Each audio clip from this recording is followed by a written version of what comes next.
Hi everyone, Rachel from North Brisbane Psychologists here. I am on the Sunshine Coast on a family holiday of sorts, and I hope that you can hear the ocean in the background.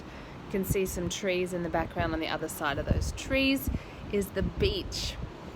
So it's lovely to be up here with a couple of my kids and my partner, having a bit of a break.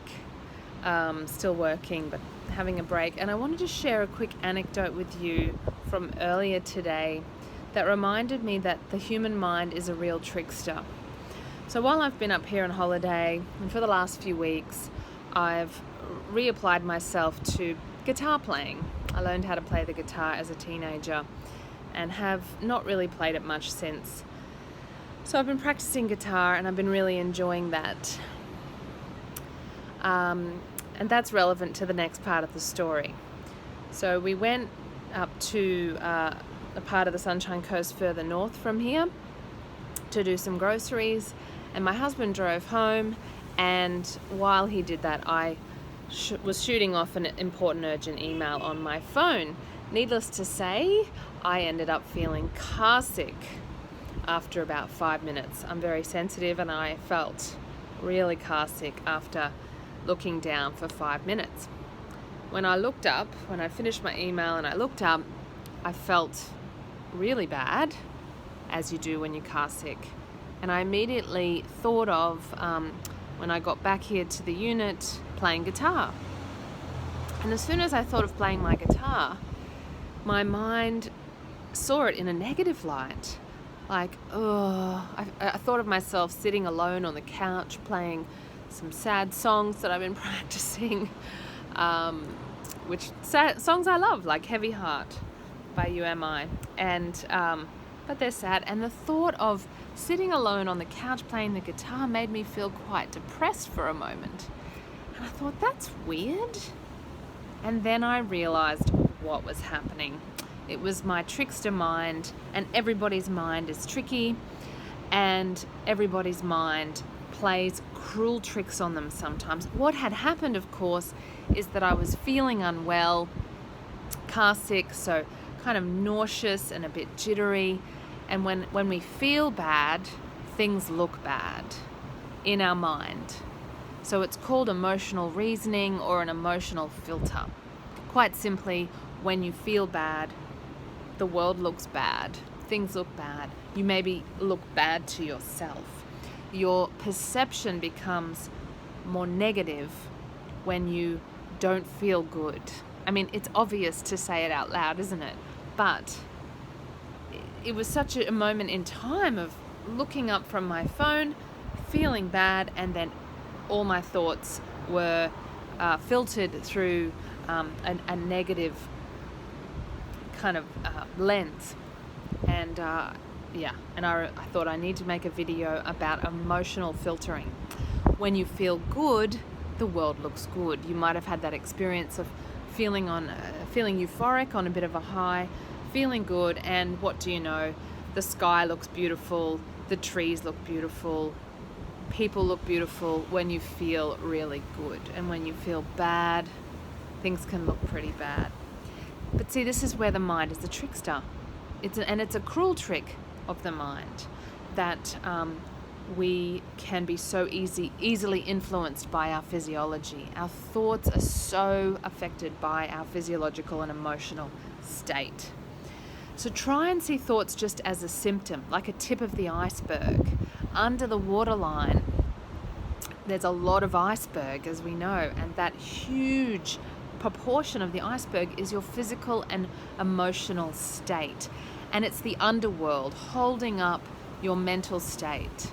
So try and see your negative thoughts as symptoms of your physical and emotional state. And then be curious about your physical and emotional state, as I was in the car.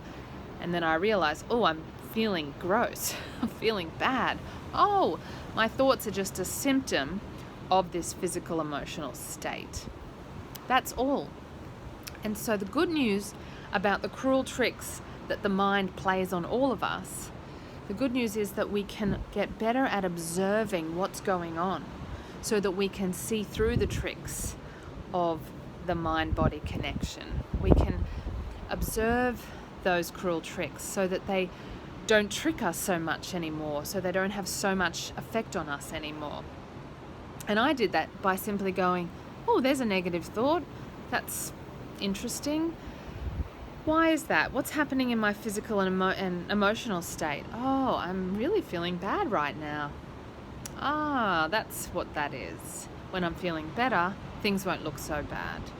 So again, what I'm saying is really obvious, but we don't always see this connection and these emotional filters that apply to our mind and how much they operate in our lives, which is a good proportion of the time. So before I go, what can you do about this? So there's a very old, out of vogue therapy from decades ago called behavioral activation therapy, based on behavioral activation theory, which is super simple. It's a neat little theory that says when you're feeling bad, find either something that needs doing or something that if you do it will make you feel good, and do one of those things. And so we give our clients a simple worksheet sometimes of necessary activities and pleasant activities. We ask them to fill it out. What are some necessary activities in your life? What are some pleasant activities? And then make sure they've got their list at hand and have some of those things scheduled every day.